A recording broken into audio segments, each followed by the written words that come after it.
Hello, and welcome to Inside the Tornado, Brevard's very own talk show where we invite very special student athletes to come and take a dive into their lives. I'm your host, Alex Bolton. I ask you to please hold on as we take a step inside the tornado.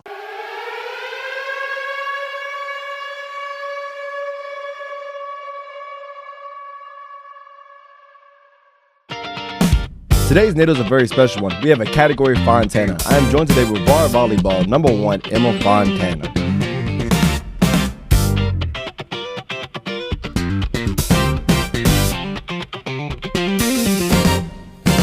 Hello, how you doing today? Good, how are you? I am doing fantastic. She just giggled a little bit. This is the 80th take it is taken to get into this thing today. But it's just because I'm a little nervous for this interview today, man, because we have a very big star on this channel. How you doing today? I'm doing pretty good, it's just a nice chill day. Didn't really do anything, and then now I'm here. Gonna have so much fun, so. Oh, see, you already said it. Gotta have some fun. And so today, starting off, I have a question I like to ask everybody. Okay. It's a very serious one. And it's very different because, again, this is all about you. Shoot, I'm nervous. Okay. Who is Emma Fontana? Dang. That's a really good question. Honestly, Emma Fontana, she's just she's very, very independent. She always does her own thing. I never really follow the crowd. I kind of just, do whatever I want to do. Mm-hmm. Does that make sense? Yeah. So I'm a very independent person. I'm a volleyball player. I'm a daughter. I'm a sister. I work. I do all that. I'm a girlfriend. I'm pretty much everything. So, yeah.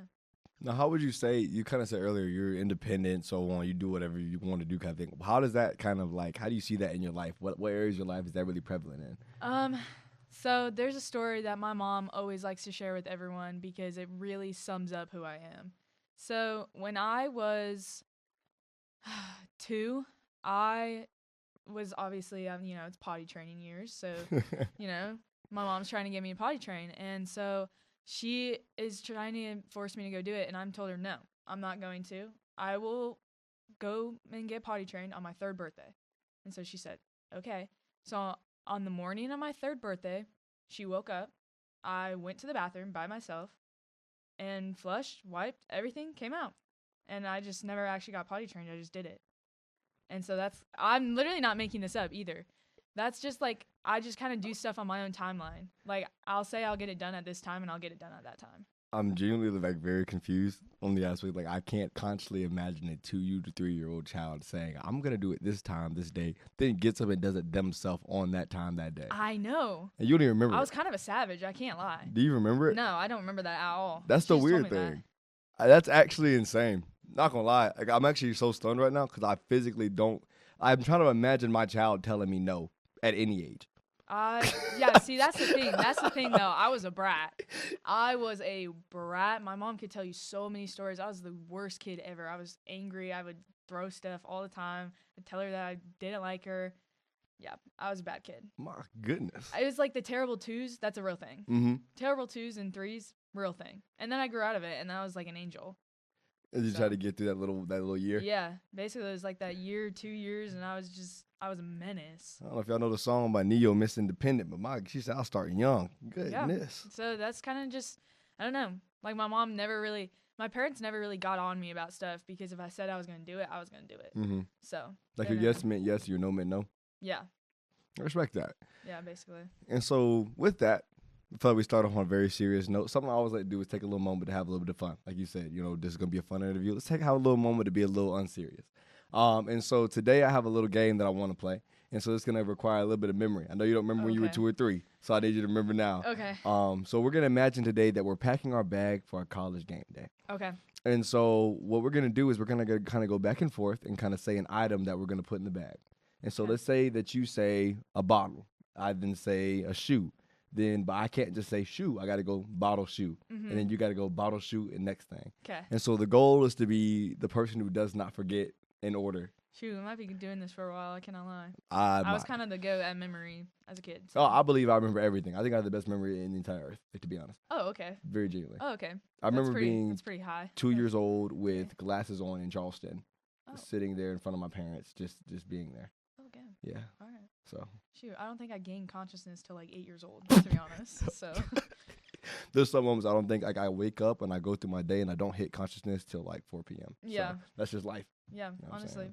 just kind But of rolling through it. But I think we'll start out. It'll be your college game, your bag. So let's start out with your bag. oh, so it's volleyball stuff. No, whatever, anything. We'll start whatever. What are you taking? I'm just gonna add on to it. What am I taking? Okay, first I'm gonna start off with shoes. Okay, I'm going helmet shoes. Wait, do you say your thing first and then the other thing, or do you have to gotta start go. with my thing? You gotta start in order. So let's say now I just said, yeah. Oh, shoe. Yeah, you just shoe messed helmet. up. So it'll be shoe helmet. You just All right, messed up. yeah. I All right, win. restart. I win. Oh, it's my rules. Let's do it again. Okay. From the beginning.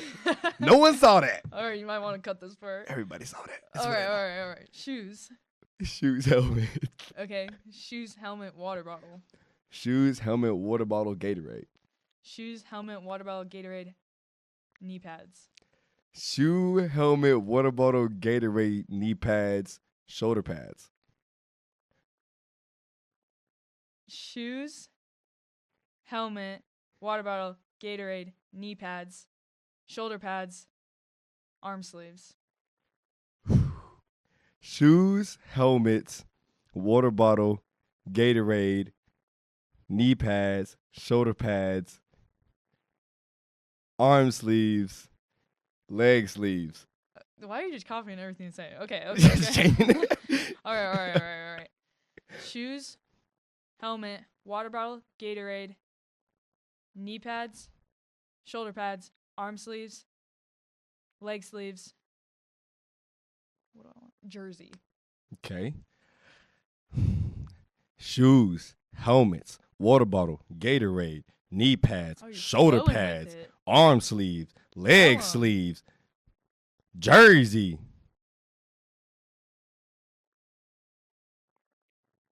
All right, the flow ended. iPhone 12.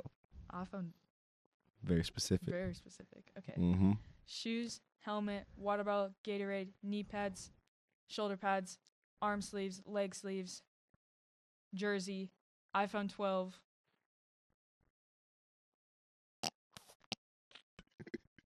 Cinnamon sugar Pop-Tart. Oh my gosh. This is cheating now. All right. Shoes, helmet, water bottle, Gatorade. No. Yeah? Yeah. What about a Gatorade? Dang it. Water bottle, Gatorade, knee pads, shoulder pads, arm sleeve, leg sleeve, jersey, iPhone 12, cinnamon. I know it's a cinnamon Pop-Tart. I just don't know if it's a specific. It's just You can say cinnamon, cinnamon Pop-Tart. Pop-Tart. It's technically cinnamon sugar I Pop-Tart. thought so. I'm but like, I'm not gonna. cinnamon sugar Pop-Tart. McDonald's McMuffin. Okay. It's gonna rot in that thing. Yeah. That's a nasty It's gonna bag. smell nasty in there. All right, shoot. This game might never end. It might not. I'm kind of good at this. All Maybe right. you put a time limit on how long we can say, like, after, like, you gotta, like, flow it all through in a certain amount of time. Yeah, probably. Okay. Okay. Shoes, helmet, water bottle, Gatorade, knee pads, shoulder pads, leg sleeves. Boom! No. Boom! Hold up. Is that it? No. Yes. That's gotta I be should've said it. arm sleeves. It was arm sleeves first. Shoot, I jinxed myself. That was pretty good though. It was good. I feel like that was. I Pretty mean, good. technically, I lost off that. So, we'll act like, Yeah. so technically, you get a pass for that. But, True. you know what I'm saying? Hey, that's a pack your bag. You know what I'm saying? We Yeah. have cinnamon sugar Pop-Tarts and An iPhone 12. McDonald's McMuffins Yeah, just sitting in the bag with our shoes. That's kind of nasty. You put food in there first, actually. So that, I feel like You need a little snack though. It's a in little wrapper. variety. It's- It got a it's little in taste of foot in wrapper. there, but it's Yeah. okay. You don't put your shoes in a different pocket than your other stuff? No, I do. Yeah. Okay, that's We nice. didn't say what type of bag. I'm thinking like what type of bag do you take actually on your stuff? So we have our volleyball bags that they give us, and so it has a front pocket that I can put my shoes in, and then it has another pocket that I put like my volleyball stuff in, so like my knee pads, arm sleeves, all the stuff that smells like crap. Yeah. I put it in that pocket so it doesn't hit anything else, and then the other pocket I have for like whatever I'm bringing, like extra clothes, snacks, hair stuff. stuff like that. See, like we have a complete different bag because like obviously we have like the shoulder pads and the helmet. Y'all It's need too a bigger big. bag, Yeah, it's just too big. So like I'm thinking of that bag. I'm like, why would I throw my stuff? Because that's a stanky bag. Oh yeah, that's kind of nasty. Oh, it's really bad. Yeah, It see, gets I was rough. thinking about my bag. That's kind of nasty. But so obviously we're talking about the bags that we bring. I brought up football. We understand your bag pertains to your sport, which is volleyball. Right. But before we get to obviously just volleyball itself, but you're from Nebraska. Yes. Originally. Yes. And actually I was doing some research and I understand that in Nebraska the largest women's sport is volleyball. Yeah, it is. And so tell me how did that kind of catch your attention and draw you into that for being from Nebraska? So when I was growing up, I did one sport like the entire time. I did gymnastics from age like, I don't know. To be honest, I've always copied my sister. I've always been a little copycat. I looked up to her. I wanted to be like her. So she did gymnastics, and so I started doing gymnastics because I want to be just like her. So I started doing that. I did it up until like 7th, 8th grade is when I did it, and then I was actually pretty good at it. I was on a team with a lot of older kids, like high schoolers and stuff. So they were my friends there, but all of them started to quit. And I had this coach. I could spend 45 minutes talking about her. She was awful. She sat on me. Anyway. So she was like this whole thing. So I didn't want to do it anymore. So I quit gymnastics. And so all my friends played volleyball. Like everyone I knew played volleyball. It was like the big thing. Like everyone wanted to do it. It's like if you played that sport, you were like that girl, you know? And so I was like, okay, well, if all my friends play it, then I guess I'll play it. Like I've played it in gym class or something, and I was like, oh, this is kind of fun. But so I just kind of started doing that, tried out, made the JV team my 8th grade year. So played that and then just kind of stuck with it from there. I ended up really liking it, and I just kind of excelled from it. And then, yeah, so got me into where I am now. And so you're about 5'9", and have you always kind of been a little bit taller? I'm not 5'9". 5'8"? No, I'm 5'6". They lie, you be lying on your height. Hey, I wasn't going to expose you. She's like, I am not. No, Just correct. No, because I filled out the roster, and last year I filled it out as 5'6", and so I originally came into the team as a right side. So I was still a hitter, but I was not a middle. And so I had my height as 5'6", and so this year, sorry, Coach Abby, I'm exposing you. We signed up. We were like, it's media day. We're signing up for everything. She's like, what's your height? I said 5'6", because I'm 5'6". And so Coach asked me, she goes, did you put your height down as 5'6"? I go, yeah. She goes, go change that right now. I'm not having a 5'6" middle on my roster. I was like, oh, okay, swag. So I changed it to 5'9". No, that's actually nuts. Well, because with shoes on, I'm probably like 5'7". And you round up, it's about 5'8", and if you sneeze real hard, it looks like 5'9". And like, yeah, if I go on my tiptoes a little bit, it's 5'9". So basically, I'm 6 foot. Respect. If you really think about it. Yeah. Yeah. That's respect. Yeah. Okay, so you're really 5'6", but on the court you get a height boost. You about 5'9". Yeah. You know what I'm saying? So like, how does that actually changed a lot about the question I was gonna ask you now? Yeah, you're about to ask me what's like being tall. Like what's it like being a tall person? I couldn't tell you. But yeah, no. So, but how does height kind of change the sport of volleyball for you? Obviously, because I'm sure that when you came in, your position's kind of dictated around that. Yeah. Height is really helpful in volleyball. I cannot lie. Now, toot my own horn a little bit. I have a nice vertical. Like that's why I'm able to play middle so well, is because I have a good vertical, so I can get up above the net. If I don't have a good vertical, you need that height because it makes it a lot easier to like hit the ball down when you can get on top of it more. So getting on top of the ball really helps a lot. And so if you don't have that vertical, you need that height. So it really changes a lot. And then obviously, like when you first get into the sport, I was middle originally because I was like the tallest one there. Because when I was younger, I was like considered one of the tall girls because I hit my growth spurt very early and then I just stopped growing. Like 7th grade, I stopped growing. And I'm very similar. Yeah, never got another growth spurt. So you kind of get wedged and pigeonholed into like a certain position, and like if you're shorter, you're usually shoved towards like back row. So that's usually how it goes, unless like you can prove yourself. I jump high, so I proved myself that I could be a middle. So. And so tell me, let's take a little moment to sit there for a second. Do you feel as if you would have kind of grown a little slower to get to 5'6"? Say that was like later on in your career that you could have seen yourself playing anywhere else in terms of the skills you know yourself to have? Yeah, I could see myself playing other positions. Like, I could probably play any position. Like, if I got the right amount of training, I could probably play any position because I have played a lot. I've played outside. Everywhere in the front row I've played. Mm-hmm. So I've played any position in the front row. But I think I'm best at middle because the sets are a lot quicker.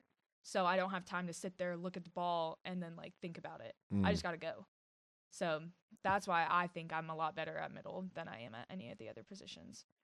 So, yeah.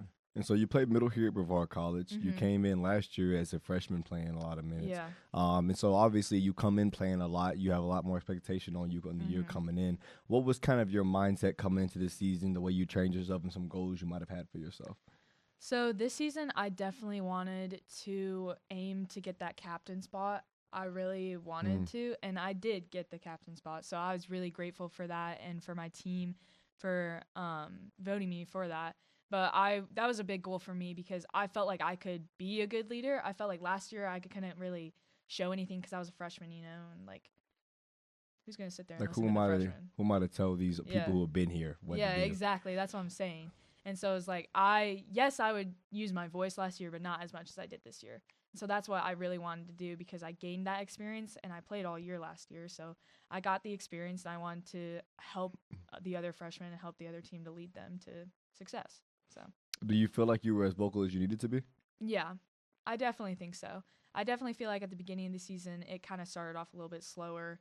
I'm getting to know people, but as the season went on, I feel like I was definitely very vocal and kind of finding my leadership style. I think it's very like it's stern, but it's also like respectful. Like I'm not yelling at people, but I'm also like, hey, we need to do better. So. And do you feel like now that you've gained a leadership spot, what is that like the complex in between knowing that you're a leader, but sometimes you still need to be able to be told something, Yeah, no, I'm completely open to any I like feedback. I do. Constant feedback, not my type. But I like feedback and I don't like sugarcoating. So if I'm doing something wrong, I need someone to tell me like immediately so I can fix it. That's like how I am. But shoot, what was the other part of the question? I guess it was more so asking you just in terms of obviously you get to speak more. I guess some people forget, okay, now that I'm talking more doesn't mean I just stop listening, I guess. Oh, yeah, no, definitely. I still listen to my coaches. I still listen to what other people have to say. It's just for me to have that leadership role, it's like I need to do what I say, like I need to practice what I preach. So like if I would never ever, like when we're on the court, I never get mad at people for having a bad day. Never get mad at them for that because I have bad days too. But what I can get mad at people for or like yell at people for, not yell at them, allegedly, but like be stern. Yeah. But like that's like the energy and effort. If I'm bringing 100% of my energy and effort, then I have the right to talk to someone else about not bringing that. You know what I'm saying? 100%. And so we kind of talked a little bit about your freshman year now coming to your sophomore year. Your freshman year, I believe you all went 15-14. Yeah. This season, y'all ended up leaving the season off at 7-24. Why are you looking around? Just kind of tell me a little bit about following a season like that. What is the kind of mindset that you've been left with and your thoughts on this season? Last year, it was a lot easier. Yes, we had so many people come in. I think we had seven freshmen last year. So yes, we had lots of new people, but it was also like we also had the super seniors. Sorry guys for calling you super seniors if you're watching this. But like we also had like our 5th year seniors that have been playing together for 4 or 5 years. Like they know each other very well. And so you get that bond and dynamic on the court. And so they know and want to play better for each other. This year, it was a lot different because we didn't have those people that have been playing together for years. Like, we had people playing together for maybe 2 or 3 years. So, yes, they had a connection, but most of the people that were playing on the court were new. Yeah. So, we didn't really have that established bond. And really, a bond in volleyball is super important because you want to be able to know how the person plays next to you and trust them. If you have no trust on the court, then things don't really gel together. And so then you get people like throwing their arms everywhere, taking balls that they shouldn't, like stuff like that. So we didn't have a lot of that bond this year until later in the year, which you could see because later in the year we started doing a lot better in our games and playing a lot better and more cohesive and stuff like that. So, yeah, it definitely wasn't a bad year. It was just kind of like a rebuilding year. Yeah. So, yeah. And so, like, obviously, you kind of laid out some of the details about why this year looked so different Yeah. compared to last year. Being somebody who is going to return, obviously, you have some of the seniors who will be leaving. You being somebody who in a position of leadership already, who's coming back to return with some time left under your belt. What is it that you think going forward is going to take from yourself and the team as a total to get where you all are looking to go? I think it's a lot of discipline. We lacked a lot of discipline this year because we were all so new, and we lacked a lot of experience because we had so many freshmen playing and like still so many sophomores also playing. And so it was like we lacked a lot of experience of like, okay, we're down in the 5th set, but we don't have that experience of being here multiple times to like know how to handle it. You know what I'm saying? So I think it's just like recognizing that we have that experience now, we have a bond, we have trust, and that we need to be disciplined and execute on that. Like, it's just kind of taking it upon ourselves and our volleyball culture to realize what we have and have that grit to go get it. So, yeah. I don't know if that answered your question. Yeah, no, 100%. Okay, cool. And so obviously you decided you were offered to come here to Brevard College to play volleyball, but you ultimately decided to then take that offer and come here and play. What is it that kind of drove you to say, this is where I want to play my collegiate career at? Well, being from Nebraska, there's kind of nothing there. And so I really liked the mountains. I really liked the scenery around here and like the feel of it. And it just kind of felt very welcoming. But the real reason I came here was, one, the exercise science program, because it was a good program. And 2, my coach was also from Nebraska. So, yeah. So she's from there. And so I felt like we kind of low-key had a little bit of a bond because I was like, okay, she's from Nebraska. Like, that brings me like a peace of mind. She gets you. Yeah. Like, she gets like how I was raised. I mean, obviously we were raised 2 completely different ways. She was from like middle of nowhere, Nebraska. I was from like the city part of Nebraska. Okay. But, yeah. But I don't know. I felt like she got it. So I liked her. That's probably the main reason I came here. And so you kind of mentioned the aspect of the exercise science major, which has nothing to do with e-sport being something that was interesting to you. What is it about exercise science that like kind of drew you to take that as a major? So sports have always been a part of my life. I've always done sports. They've always taken up my time on weekends and weekdays, and like I've just only thing I've known is sports. And so I wanted to have a career that continued in sports and had stuff to do with it. And again, I was copying my sister a little bit because she's in PT school for physical therapy. So, you know, I wanted to copy her a little bit. So I'm also doing physical therapy. But it's just because I like helping people and I still want to be in that sports place. And then also I liked the small class sizes. I really liked that to like get to know the professors and so they can get to know me, because I would hate to go to a school and I'm in a lecture with 300 people. And just a number? Yeah, just a number, just a face, not a name, not anything. So I liked that a lot, and that it was very hands-on is the way that it was described to me. So, yeah. So obviously you kind of mentioned your passion. Is there any deeper passion that you have behind the PT school, beyond just being able to help people, being surrounded by sports? Like, is there some overall goal you have with that? To make money. I do want to, like, that's my ultimate goal is to, I'm very excited for like the family part of my life. Like, I'm very excited to get married, start a family, and like do all of that.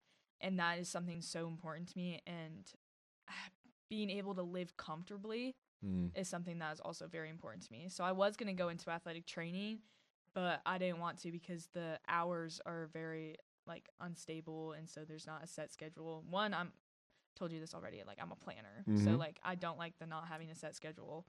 But 2, also so it's easier for when I start a family, like I have a set schedule of like I'm working like a 5 to 9 or 9 to 5 type of thing. So, yeah. Okay, Miss Planner. Is your calendar crazy? My calendar? Yeah.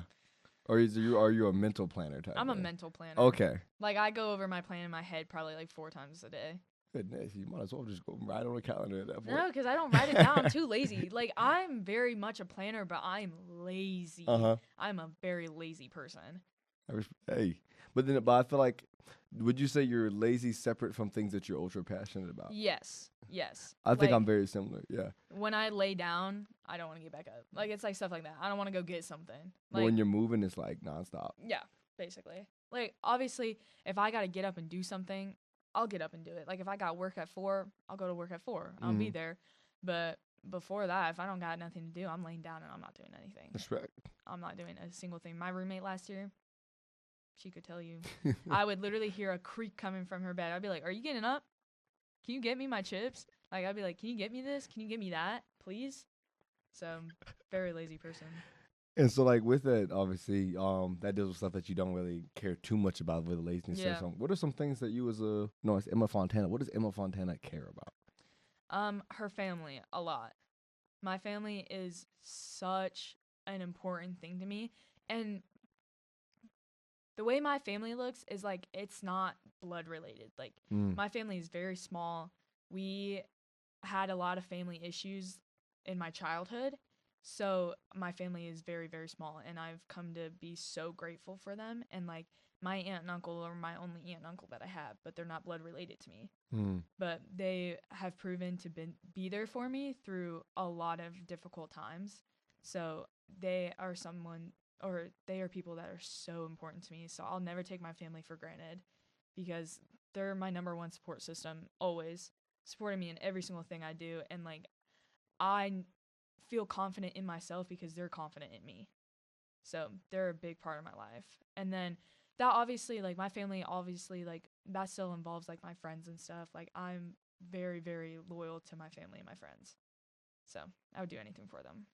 I respect that. And I feel like that's something that, hate to say it, like in our time and culture days, people have kind of gotten away from caring so much about one another, especially in our country, where I think like it's kind of come around. You brought up the money aspect. Some people want money just for me. Yeah. You know, I just want this for me, and it's me and me alone, and kind of neglect that family aspect. Yeah. So I think that's really important to have in your life. Yeah. And so again, like you're not just here to play volleyball. You do play volleyball. Exercise science is something that kind of took your heart, though. While you're here, though, what are some things beyond the athletics, whether it be in the classroom or just around campus, that you look to kind of accomplish goals that you may have for yourself around campus here in Brevard, on and off campus? Goals I have for myself. I'd like to, I don't know, I kind of pride myself in academic validation a little bit. So like, I feel validated when my grades are good. So Okay. like, that's like something that I'm really working towards right now, is to finish with like a 4.0 and like graduate with that. So that's something that I'm like working hard to do. And like, I don't know, honestly, I'm kind of like, again, I'm a little bit of a lazy studier.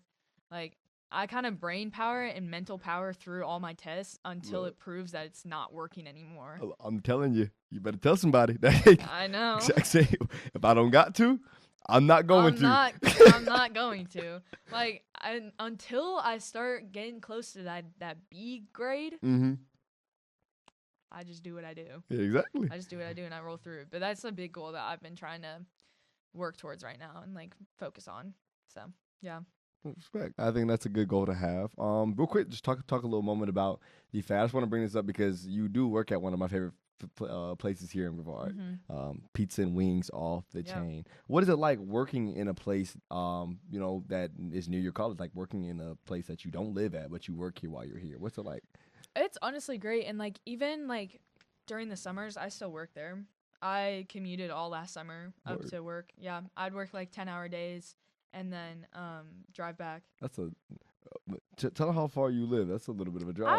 I only live like an hour, 15 minutes, so it wasn't that bad. But I really don't mind driving. I'd put on a nice little podcast, or I would listen to music. And then after like the first couple of weeks, I was like, okay, this is boring. I need like something to listen to. So I started listening to podcasts. But I love working there, honestly. If you guys need a job, anyone out there that's listening, please hit me up. I will get in contact with my manager. Just letting you guys know. Little promo. But I love working there. The managers are great. They're really, really flexible. So, like, I still worked there during season, but I would only work there certain Sundays. And so, yeah, they're really flexible and willing to work with you. So that's what I really liked about it. The last restaurant I worked at back in Nebraska was honestly really toxic. I cannot lie. Everyone just had beef with everyone. Yeah, I do just want to kind of mention. I neglected to go over this earlier. You kind of mentioned that you were sat on in gymnastics. Yes. So So Nebraska just seems to have like a lot of. You have beef with Nebraska. This girl was just. I do have beef with Nebraska. I really do. This girl, she was our coach, and she just, mind you, I'm like 10 years old, and I'm in the straddle split, which are like this. The legs to the side, those splits. I'm like this far from the ground. She comes and sits on me because I'm not down all the way.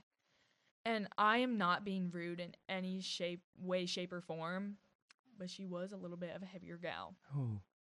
So, yeah, she did pull my hamstring, and I was sitting there, like, screaming, crying, like, hitting the floor, like, literally screaming in the middle of the gym, like, please get off of me. Please get up. She wouldn't do it. But anyway, so that's another reason why I quit. That's low-key a crime. But no, she was insane. Like, people would start, like, trying to do back handsprings on the beam, you know, the 4-inch wooden thing. Yeah. Yeah. So people would try to, like, start learning how to do that. And so they would be on the floor beam with mats on the side. So if they missed the beam and, like, their hands went too wide, they wouldn't hurt themselves. Yeah. And so I was doing it one day, and she comes up to me and she goes, take the mats away. And I'm looking at her, I'm like, lady, I haven't hit my hands once on the beam. Like, they've hit the mats every single time, and now you're telling me to take them away? So I do it. My hands hit, thankfully. But my legs, like, crossed, and I broke my toe because it, like, smacked on the side of the beam. You just got beef. I got beef with her, and she did it to another girl, too. She was the reason that so many girls quit, and she is not allowed to work with children anymore. Oh, gosh. Because this girl was, like, 8 years old. She was a gymnastics prodigy. Like, she would have been great. Mom, this is not the time. Hey, Mama. Hey, shout Mama out real quick. Should I answer it? Why not? If you want to. Hi, Mom. Hey, baby girl. How are you? Good. I'm in the middle of filming a podcast real quick for school. Can I call you later? Yes, you may call me later. I was calling about your car. Oh, okay, perfect. Yeah, my tag's expired in August. Yeah. Did you get pulled over? No, I just took a picture of my license plate today and I noticed it. Okay. Well, call me later. Okay, well, I love you. Bye. Bye. Wow, she didn't say love you back. Oh. Low-key down bad. No, it's fine. Won't call you out. It's okay. Yeah, no, Mom, it's fine. well, let's take a moment real quick before I let you go. You know, maybe she didn't say she loves you back then, but maybe now if you just take a moment, just give you a second to kind of shout out some people in your time. You don't got to call them up by name. You can call them up by name, but who have helped getting you to this part in life, whether it be athletic-wise, just as a person, whoever you have in your heart right now to kind of just say thank you to. I just want to give you a moment to kind of shout them out. Oh, 100% my parents. 100%. They have supported me so much in so many things that I've done and so many things that I've been through. Like, genuinely, I very much struggled with mental health throughout high school, and they were my biggest, like, reasons why I got through it and, like, am still here today. Like, I love my parents so much. So, shout out to you, Mom and Dad. Make you watch this later. Go ahead and send it to them. They're going to watch it. Yeah, I'll send it to them. Mama's going to laugh whenever she said she didn't say I love you back. She's like, I meant to, baby. You just didn't hear me. No. She does say it it all the time. She won't answer my FaceTime call. I'll text her. I'll be like, wow, so you just don't love me, huh? And she'll, like, call me right back. She'll be like, don't say that. Yeah, she loves me. It's okay. Well, I just want to take a moment and say thank you for taking your time to come and do this with me, so that people can come and learn more about you. Obviously, you know, beforehand we had some issues going on with the getting stuff going on, but you stuck it out and you're still here. Yeah. So I just want to say thank you for that. Yeah, thank you for having me. Oh, of course. And so y'all, today, this has been Brevard Volleyball #1, Emma Fontana. Thanks, guys. Oh, thank you. Before we go NATOs. Go NATOs.